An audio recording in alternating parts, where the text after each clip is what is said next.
Hello नमस्कार, स्वागत है आप सबका डेली करंट अफेयर्स में। मैं नीलमणि पांडे आप सबका स्वागत करता हूं। अगर आप किसी भी कॉम्पिटिटिव एग्जाम्स की प्रिपरेशन कर रहे हैं, स्पेशली सीयूईटी, क्लैट और दूसरे किसी कॉम्पिटिटिव एग्जाम्स की प्रिपरेशन कर रहे हैं, तो ये डेली करंट अफेयर्स आपके लिए बहुत हेल्पफुल रहेंगे। इसके अलावा अगर आप चाहते हैं कि डेली अपडेट भी रहें, करंट अफेयर्स देश प्रदेश में क्या चल रहा है इन सब चीजों की जानकारी रहे, तो भी इसके लिए ये क्लास सेशन आपके लिए काफी हेल्पफुल रहेगा। तो आइए स्टार्ट करते हैं। पहली क्लास है तो 1 जून के करंट अफेयर से हम इसकी शुरुआत करेंगे। राइट, 1 जून की अगर मैं बात करता हूं तो हिंदू कैलेंडर के अनुसार ज्येष्ठ कृष्ण पक्ष नवमी की ये तिथि है और यहां से हम शुरू करेंगे।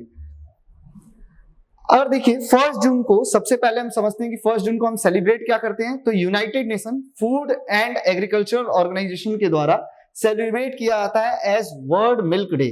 राइट, तो मिल्क की अगर हम बात करते हैं तो मिल्क अपने आप में एक कंप्लीट सोर्स है, ठीक है, न्यूट्रिशियस फूड है और हर तरह की डेयरी प्रोडक्ट्स हम यूज करते हैं। तो इस चीज को प्रमोट करने के लिए यूनाइटेड नेशन 1 जून को वर्ल्ड मिल्क डे के रूप में सेलिब्रेट करता है।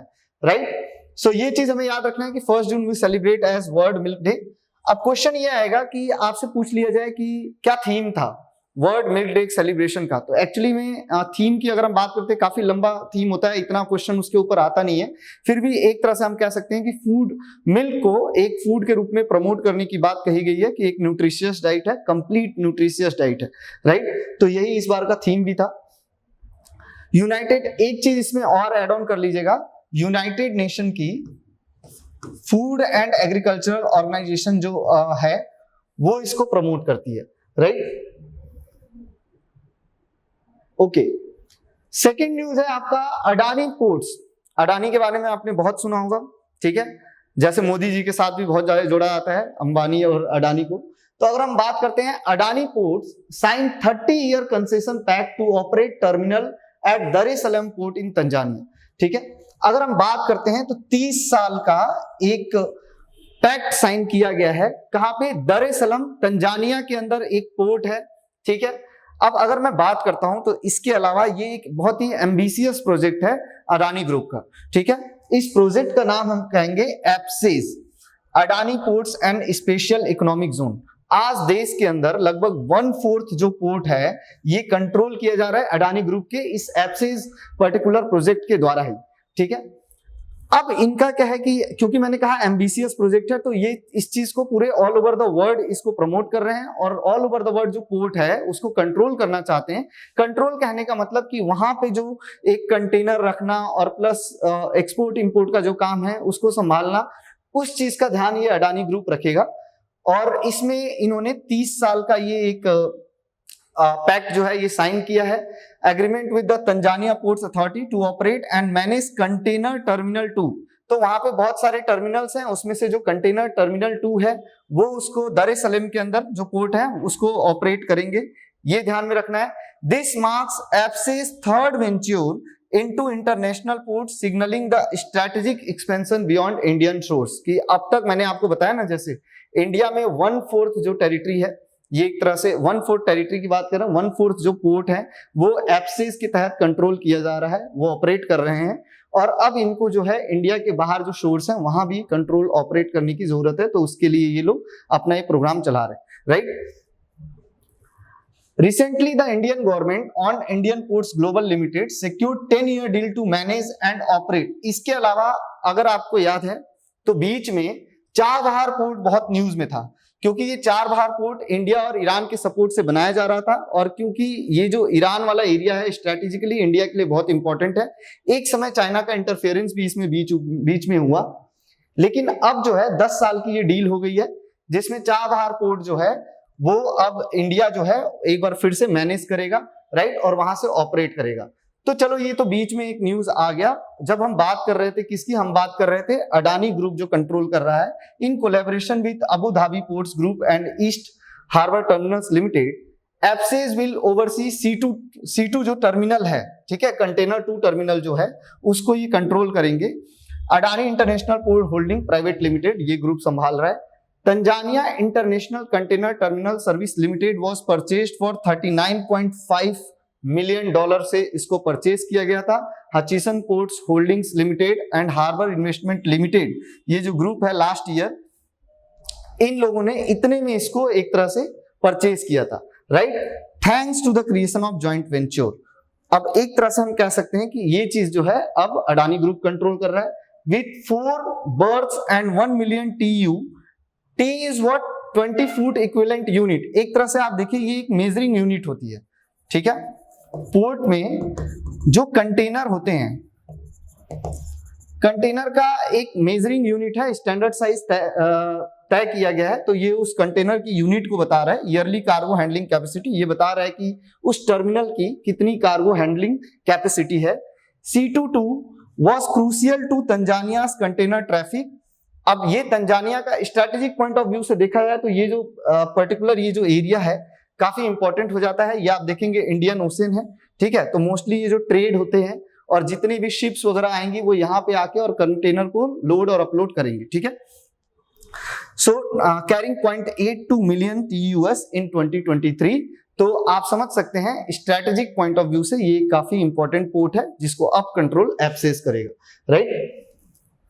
The acquisition demonstrate APSIS dedication to strengthening commercial relation and economic collaboration in East Africa। ये भी चीज रिप्रेजेंट करता है कि किस तरीके से APSIS जो है उन्होंने अपना एक कॉमर्शियल जो रिलेशन है उसको और स्ट्रेंथन किया है ईस्टर्न अफ्रीकन रीजन में। एंड वर्ल्ड वाइड ऑब्जेक्टिव जो इनका है पहले से कि अब इंडिया के अंदर 1/4 पोर्ट जो है कंट्रोल तो कर ही रहे हैं, प्लस दुनिया भर के जो पोर्ट है इनका टारगेट भी ऑब्जेक्टिव भी है कि 2030 तक लगभग मोस्ट ऑफ द पोर्ट्स जो होंगे वो एप्सिस ही ऑपरेट करे।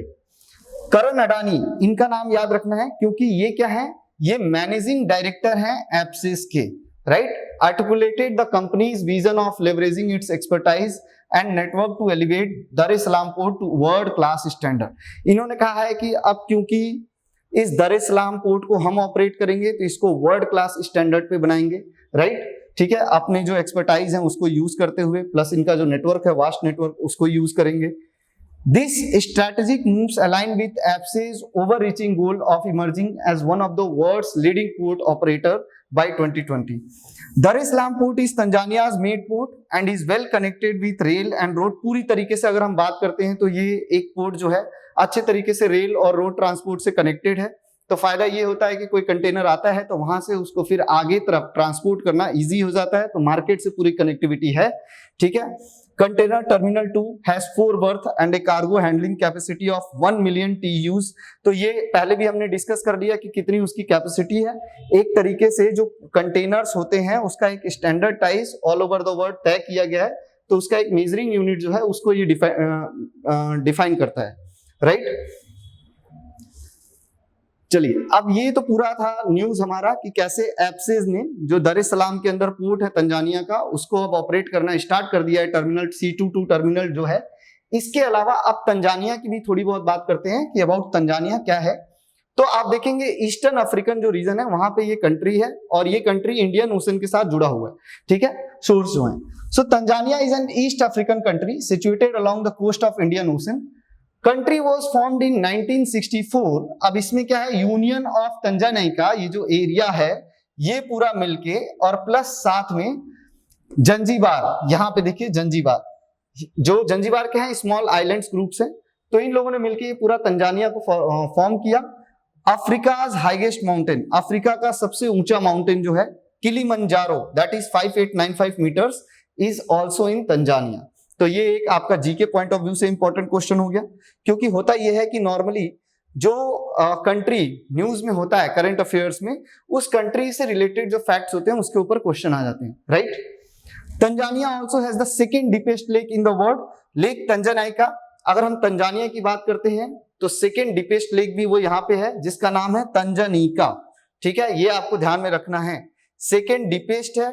And deepest lake in the world, अगर पूछा जाए कि डीपेस्ट लेक वर्ल्ड में कौन सा है तो ये है आपका लेक बैकाल। कहां पे है, साइबेरियन रीजन, रसिया का जो एरिया है साइबेरिया का, ठीक है, वो वहां पे आपको मिल जाएगा लेक बैकाल, जो कि डीपेस्ट लेक है इन द वर्ल्ड में, ठीक है। It is also the longest, अगर मैं बात करता हूं लॉन्गेस्ट की तो longest in the world also lake के मामले में तंजानिका, ठीक है। It is world longest fresh water lake, अच्छा ठीक है, ये देखिए यहाँ पे लिखा हुआ है it is world's longest fresh water lake, ठीक है। तो ये एक और जीके फैक्ट हो गया। दूसरा, कोई कंट्री अगर न्यूज में होती है तो उस कंट्री की 2-3 चीजें इंपॉर्टेंट हो जाती हैं।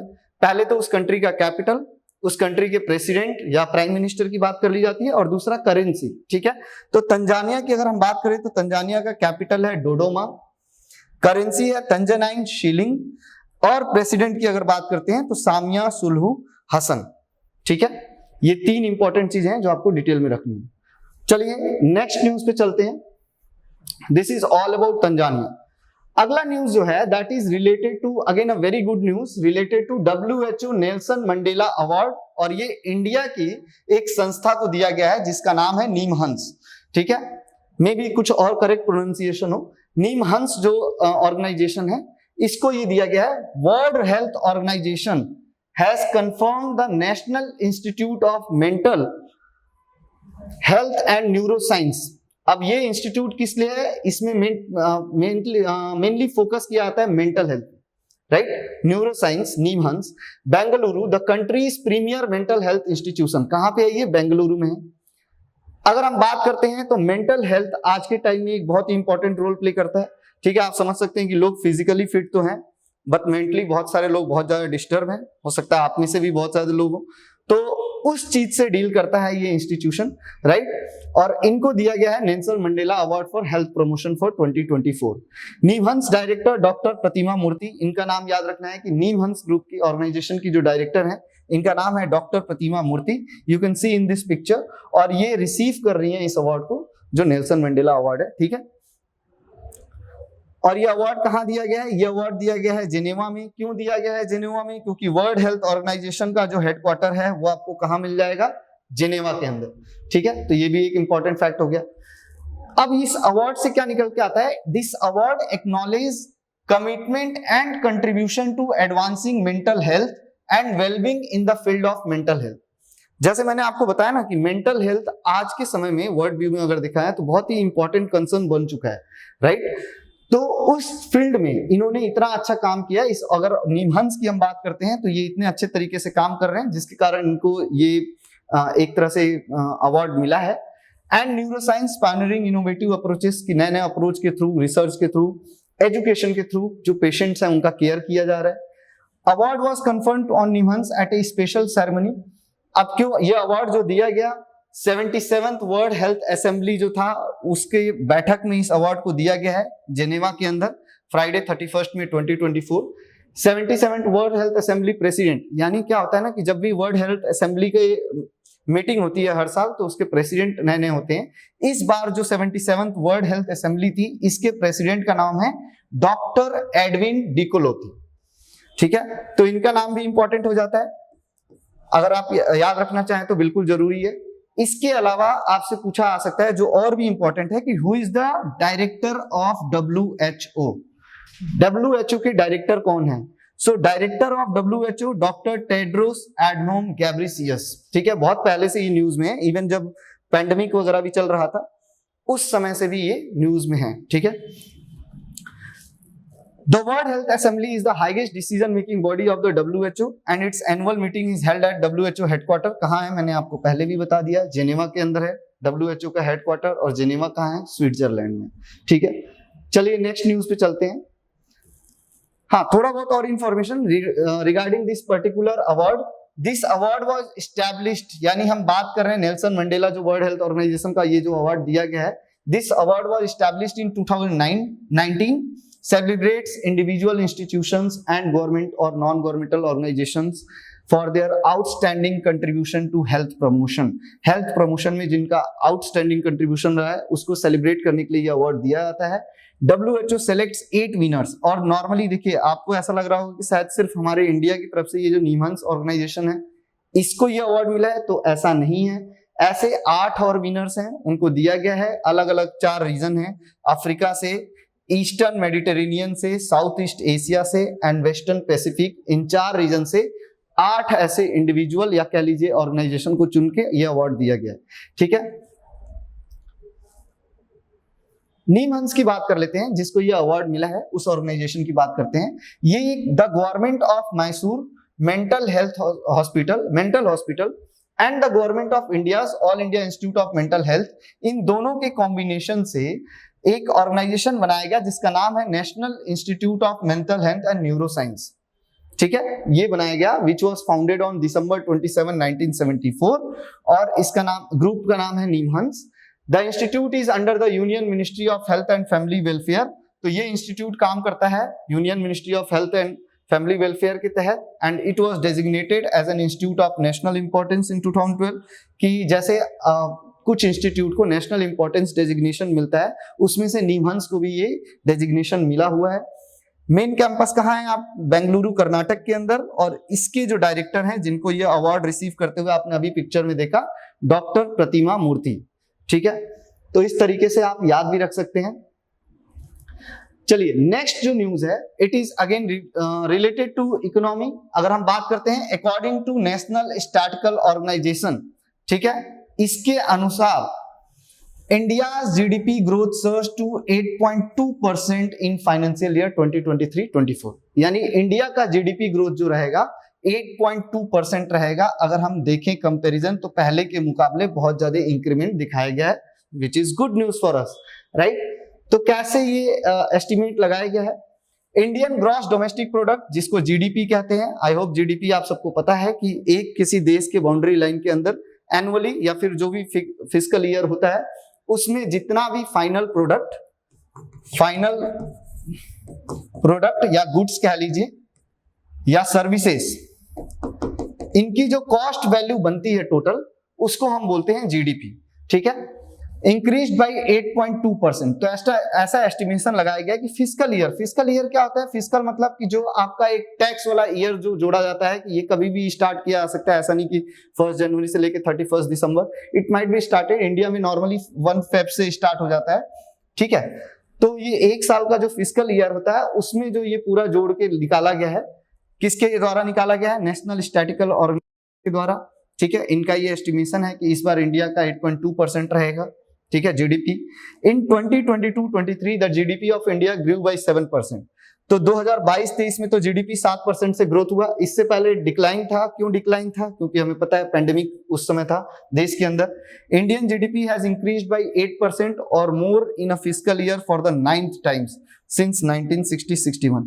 तो अगर देखा जाए कंपैरिजन में, तो 60 और 61 से आज के समय में लगभग 8% का इंक्रीमेंट देखने को मिल रहा है, ठीक है। और ये 9वीं बार इतनी बढ़ोतरी देखने को मिल रही है तब से। इन 2023 and 2024, Reserve Bank of India projected that the Indian economy will develop at a rate of 7.6%। 2023-24 के लिए प्रेडिक्ट किया गया था आरबीआई की तरफ से कि 7.6% रहेगा, ठीक है। तो देखिए इनकी एक इंपॉर्टेंस बन जाती है कि कितना किसने प्रेडिक्ट किया है। एनएसओ ने प्रेडिक्ट किया है कि इस बार 8.2% रहेगा, ठीक है। आरबीआई ने 7.6% कहा हुआ है।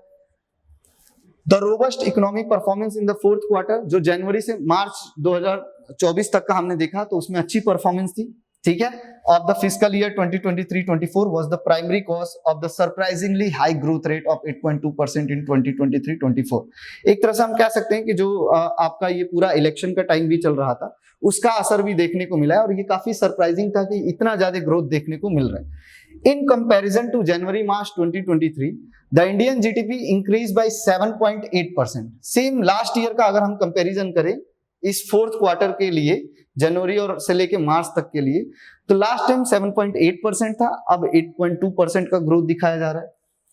रियल जीडीपी और GDP at constant price, right, was projected to reach rupees 173.82 lakh crore, इतना प्रेडिक्ट किया गया है 2023-24 के लिए, representing an 8.2% increase, right.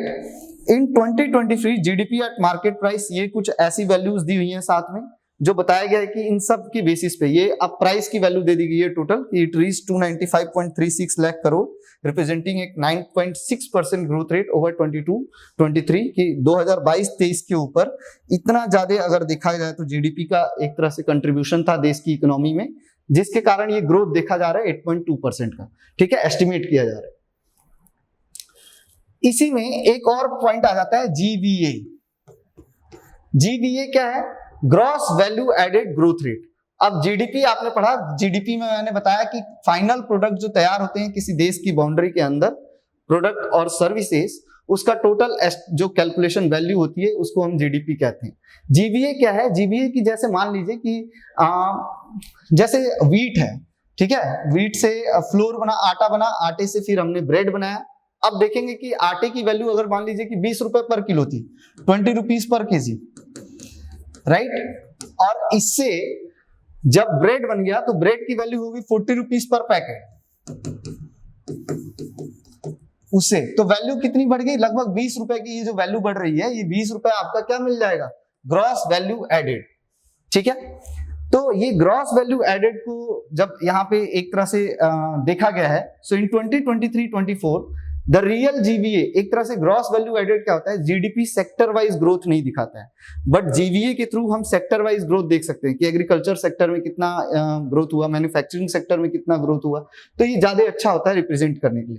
The real GVA was projected to reach 158.74 lakh crore with a growth rate of 7.2%, ठीक है। मैन्युफैक्चरिंग इंडस्ट्री 9.9% के साथ दिखाया गया है। माइनिंग एंड क्वेरिंग सेक्टर जो होता है वो 7.1% के साथ इंक्रीमेंट दिखाया जा रहा है। Have been the primary drivers of the expansion, की कहा जा रहा है कि जो इतना ग्रोथ रेट देखने को मिल रहा है जीवीए में भी, उसके पीछे मेन रीजन रहे हैं मैन्युफैक्चरिंग इंडस्ट्री और साथ में क्वेरिंग सेक्टर और mining sector. In 2023-24 the nominal GVA was projected to reach rupees 267.62 lakh crore, representing a 8.5% growth rate over 2022-23, ठीक है। तो ये जीवीए का भी अगर हम देखा जाए तो इसमें भी काफी बढ़ोतरी, इंक्रीमेंट दिखाया गया। I hope this is clear to all of you. Based on occupation, the Indian economy has been divided into 3 main sectors. अब यहाँ पे थोड़ी बहुत इकोनॉमी से रिलेटेड जो बेसिक डिटेल होती है, जैसे आप सबको पता होगा, प्राइमरी, सेकेंडरी, टर्सरी सेक्टर्स में डिवाइड हुआ है हमारा इंडियन इकोनॉमी। प्राइमरी में क्या क्या चीजें आ जाती हैं? प्राइमरी सेक्टर में एग्रीकल्चर आ जाता है, लाइफ स्टॉक्स आ जाता है, forestry, fishing, mining and quarrying, वो सारी चीजें जो जिससे हमें प्राइमरी प्रोडक्ट्स मिलते हैं, एक तरह से हम कह सकते हैं रॉ मटेरियल, ठीक है। फिर आता है मैन्युफैक्चरिंग सेक्टर कि उस रॉ मटेरियल को प्रोसेस करके प्रोडक्ट तैयार किया जाता है, तो जिसमें gas, electricity, water supply, other utility services as well as construction are example of secondary sector. और जितने भी इस प्राइमरी से सेकेंडरी में कन्वर्ट हुई चीजें और उसके बाद जितनी टाइप की सर्विसेज होती हैं, ठीक है, banking, communication and other things, trade, lodging, transportation, communication, business, providing broadcasting, finance, real estate, professional services, ये सब मिलके आपका क्या बन जाता है? These all becomes a part of tertiary sector, जिसको सर्विस सेक्टर भी कहते हैं, ठीक है। प्राइमरी को हम कहते हैं, प्राइमरी सेक्टर में आपका हो गया एक तरह से रॉ मटेरियल वाला सेक्टर हो गया, सेकेंडरी सेक्टर आपका हो गया मैन्युफैक्चरिंग सेक्टर, और टर्सरी मतलब सर्विस सेक्टर, ठीक है। चलिए कुछ इंफॉर्मेशन एनएसओ के लिए भी, नेशनल स्टैटिकल ऑर्गेनाइजेशन, पहले ये क्या था? 2 चीजों का कॉम्बिनेशन से ये बना हुआ है। National Sample Survey Office used to work under the ministry of statistical of the Indian government until May 2019, कि 2019 तक नेशनल सैंपल सर्वे ऑफिस जो था वो मिनिस्ट्री ऑफ स्टैटिस्टिक के अंडर काम किया करता था। फिर हुआ क्या? 23 मई 2019 the Indian government pass the order to merge the NSSO with the central statistical office. NSSO को सीएसओ के साथ मर्ज कर दिया गया और बाद में क्या बन गया? ये नेशनल स्टैटिकल ऑफिस एनएसओ, जिसने ये रिपोर्ट अभी निकाली थी 8.2% की ग्रोथ की, ठीक है। तो ये चीज आपको ध्यान में रखना है कि 2019 में एनएसएसओ को और सीएसओ को मर्ज करके एक बना दिया गया, नेशनल स्टैटिकल ऑफिस, और government stated that NSO will be headed by. अब ये जो नेशनल स्टैटिकल ऑफिस है, इसको हेड कौन करता है? Ministry of statistics and programme implementation, MOSPI, ये मिनिस्ट्री एनएसओ को हेड करती है, ठीक है। एनएसओ का एक बहुत ही इंपॉर्टेंट रोल है देश की इकोनॉमी को समझने में, किस तरीके से ग्रोथ हो रहा है, और उसके बेस पे प्लानिंग की जाती है कि क्या किया जाए आगे देश की ग्रोथ को इंप्रूव करने के लिए, इकोनॉमी को। अगला न्यूज है that is related to ISRO Wipro 3D partner. अब देखिए लास्ट ईयर अगर न्यूज हम पढ़ें तो हमने देखा कि इसरो अब ट्राई कर रहा है कि जितने भी प्राइवेट सेक्टर्स हैं उनको अब अपॉर्चुनिटी दिया जाए स्पेस प्रोग्राम्स में, ठीक है। तो यहाँ पे इसरो विप्रो के साथ मिलके, विप्रो 3D पार्टनर के साथ मिलके space exploration with 3D printed rocket engine, कि इन्होंने एक रॉकेट इंजन बनाया है। ये रॉकेट इंजन कैसा है? 3D प्रिंटेड है, यानी इससे पहले आप देखोगे मैनुअली चीजें तैयार की जाती थी सारी चीजें, अब ये 3D प्रिंटेड रॉकेट है। किसकी हेल्प से बनाया जा रहा है? विप्रो 3D पार्टनर से। क्या होगा इसमें? बहुत सारे इसके बेनिफिट होंगे। The Indian space research organisation and Wipro 3D have successfully manufactured a 3D printed rocket engine जिसका नाम है PS4 and it's set up to power the 4th stage of the polar satellite launch. PSLV का जो 4th stage होता है उसमें जो engine काम आता है उस इंजन को 3D तरीके से प्रिपेयर किया गया, ठीक है, प्रोपल्सन के काम आएगा ये। The engine design for the 4th stage marks a significant advancement in additive manufacturing technology with India's space programme. ये अपने आप में एक बहुत ही एडवांस लेवल पे जाके हमने ये एक नई चीज बनाई है और इसका आगे चल के बहुत बेनिफिट होने वाला है। किस चीज में बेनिफिट होने वाला है कि आप देखिए इसको ट्रेडिशनली तैयार किया गया है, redesign by ISRO using design for additive manufacturing, जो प्रोसेस होता है उसको यूज करके इसको तैयार किया गया है। अब क्या है कि engine parts were consolidated from 14 parts को मिला के एक पीस में बना दिया गया using laser powder bed fusion, ठीक है। तो ये एक टेक्निकल प्रोसेस होता है लेजर पाउडर बेड फ्यूजन। इसके तहत 14 पीसेस से 1 पीस में बना दिया गया and removing 19 weld joints in the process. तो आप देखिए कि क्या होता है, पहले वेल्डिंग के थ्रू मेटल्स को ज्वाइन कर दिया जाता था, अब 19 वेल्ड जॉइंट्स जो थे इनको रिमूव कर दिया गया इस प्रोसेस के थ्रू, तो वो और भी स्ट्रांग होगा। This efficient design improve performance and efficiency by significantly reducing the amount of raw material used and production time. इससे क्या होगा, जितना रॉ मटेरियल यूज किया जाता था वो भी रिड्यूस होगा और प्लस प्रोडक्शन का टाइम भी सेव होगा, ठीक है। PS4 engine was created by ISRO liquid propulsion system LPSC के द्वारा इसको प्रिपेयर किया गया है using a bipropellant mixture of mono methyl hydrogen and nitrogen tetroxide. ये इसमें केमिकल यूज किए गए हैं, इसको याद में रखना है, ठीक है। The additive manufacturing method was carried out by Indian industry partner Wipro 3D। तो इसमें जो ये मेथड यूज किया गया था, क्योंकि इसरो ने कंबाइन किसके साथ होके काम किया, ये विप्रो 3D के साथ, तो उन्होंने इसमें हेल्प किया। The engine performance parameters were validated through extensive testing, which include several hot tests, structural simulations, and thorough flow and thermal modeling की एक तरह से पूरी प्रॉपर टेस्टिंग इसकी की गई है। अलग अलग जो प्रोसेस टेक्निकल जो चीजें होती हैं उसको पूरा यूज किया गया है और एक टेस्टिंग के बाद इस चीज को सक्सेसफुली प्रिपेयर कर लिया गया, राइट। अब देखिए इसरो तो आपने देखा लास्ट ईयर से भी, जब से चंद्रयान 3 सक्सेसफुली हमने जो है मून के पोलर रीजन पे जब से हमने वहां पे एक तरह से लैंड करवाया, तब से इसरो जो था और लाइमलाइट में आ गया। और आज के समय में इसरो जो है दुनिया की अगर हम बात करते हैं तो 6th लार्जेस्ट स्पेस एजेंसी है in the world today, right. ISRO और Indian space research Organisation is India's space agency founded in 1969 to help develop an indigenous Indian space program। ये तो हमें पता ही है। ISRO maintains one of the biggest fleets of remote sensing. आज इसरो के पास रिमोट सेंसिंग प्लस कम्युनिकेशन की सबसे ज्यादा सैटेलाइट्स अवेलेबल हैं, जो कि हमें पता है कि नेशन के डेवलपमेंट के लिए, जहां पे अगर हम बात करते हैं जहां लोग 135 प्लस करोड़ पीपल हैं, ऐसी जगह पे इन लोगों को हेल्प करने के लिए अलग अलग चीजों में सर्विसेज प्रोवाइड करने के लिए बहुत जरूरी है, जैसे कि ब्रॉडकास्टिंग में, वेदर फोरकास्टिंग में, डिजास्टर मैनेजमेंट में, ज्योग्राफिक इंफॉर्मेशन सिस्टम में, नेविगेशन में, कार्टोग्राफी में, इन सब में ये सैटेलाइट्स काफी यूजफुल होते हैं। इसरो का हेडक्वार्टर कहाँ है? बेंगलुरु में है, ये आपको ध्यान में रखना है। एंड इसरो के प्रेजेंट टाइम में चेयरमैन कौन है? Doctor S Somnath, who is also the secretary of department of space, government of India. कि ये S सोमनाथ जो है secretary of department of space भी हैं गवर्नमेंट ऑफ इंडिया के तहत, राइट। इसके अलावा अब ये तो कुछ वो न्यूज थे जो 1 जून के लिए इंपॉर्टेंट न्यूज बन जाते हैं आपके कोई भी कॉम्पिटिटिव एग्जाम्स के लिए, प्लस आप अपनी नॉलेज को भी अगर इनहेंस करना चाहते हैं तो ये काफी हेल्पफुल रहते हैं। इसके अलावा कुछ और न्यूज भी हैं जिसके ऊपर आपको खुद सेल्फ स्टडी करना चाहिए, मेरा ये मानना है। जैसे कि what are the roles and responsibilities of national statistical office. मतलब क्या होता है ना कि क्वेश्चन जो लाइमलाइट में रहते हैं, जो चीजें न्यूज में, उससे रिलेटेड क्वेश्चन पूछ लिया जाता है। तो जो बच्चे क्लैट के लिए प्रिपेयर कर रहे हैं उनके लिए ये इंपॉर्टेंट हो जाता है कि NSO का और रिस्पॉन्सिबिलिटी क्या है, रोल क्या है।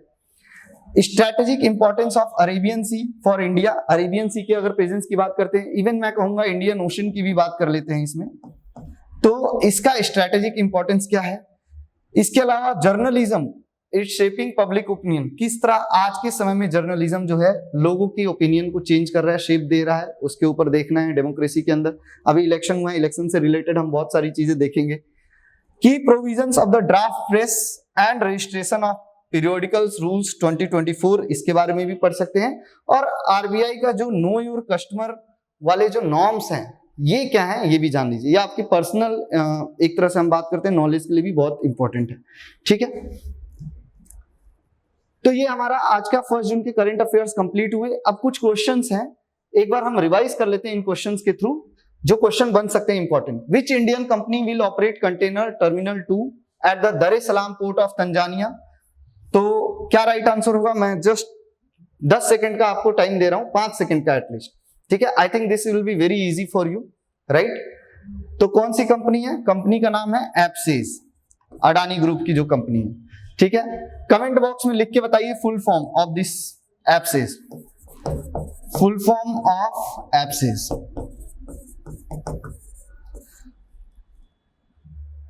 Okay, second question. For how many years the Adani Group will operate the container to port at the Dar es Salaam port of Tanzania? कितने साल के लिए काम करेंगे, ठीक है। कितने साल के लिए इन्होंने लीज पे लिया हुआ है, इसको हम कह सकते हैं तो फॉर 30 years। कितने साल के लिए? 30 साल के लिए। Which is the longest freshwater lake in the world? अब देखिए लॉन्गेस्ट आया है, इसी के साथ मैं एक और क्वेश्चन पूछ लेता हूं, लार्जेस्ट फ्रेश वाटर लेक कौन सा है? कमेंट बॉक्स में लिख के इसका आंसर बताना है, बाकी मैं आंसर आपको वहीं पे दे दूंगा। लार्जेस्ट फ्रेश वाटर लेक कौन सा है वर्ल्ड में? यहां पे क्वेश्चन पूछा गया है लॉन्गेस्ट फ्रेश वाटर लेक। तो अभी हमने देखा था लेक तंजानाइका, ठीक है, तंजानिया से ये है जुड़ा हुआ है lake तंजानाइका।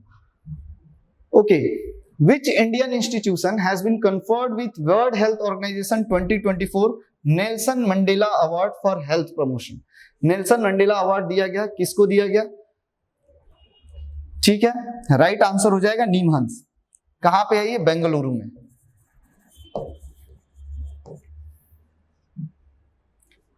Who is currently the director of NIMHANS? अब इस निमहंस जो बनाया गया है ग्रुप, इसके डायरेक्टर कौन है यह आपको बताना है। डॉक्टर प्रतिमा मूर्ति, ऑप्शन बी, ठीक है, इन्होंने ये अवार्ड रिसीव किया। What was the growth rate of the Indian economy in 2023-24 according to the National Statistical Office released on 31st May 2024? तो क्या ग्रोथ रेट एस्टिमेट किया गया या ग्रोथ रेट रहा अकॉर्डिंग टू NSO? तो that is 8.2%। 8.2% is the correct answer. The National Statistical Organization comes under which ministry of the government of India? चलिए इस question का आंसर कमेंट बॉक्स में लिख के बताइए, मैं वहीं पे बताऊंगा कितने लोगों ने करेक्ट आंसर किया है, ठीक है। So this is all from today's daily current affairs. इसके अलावा अगर आगे भी आप चाहते हैं कि मैं इस तरह के करंट अफेयर्स लेके आता रहूं डेली बेसिस पे, तो चैनल को लाइक और सब्सक्राइब कर दीजिए। This is all for today, thank you everyone.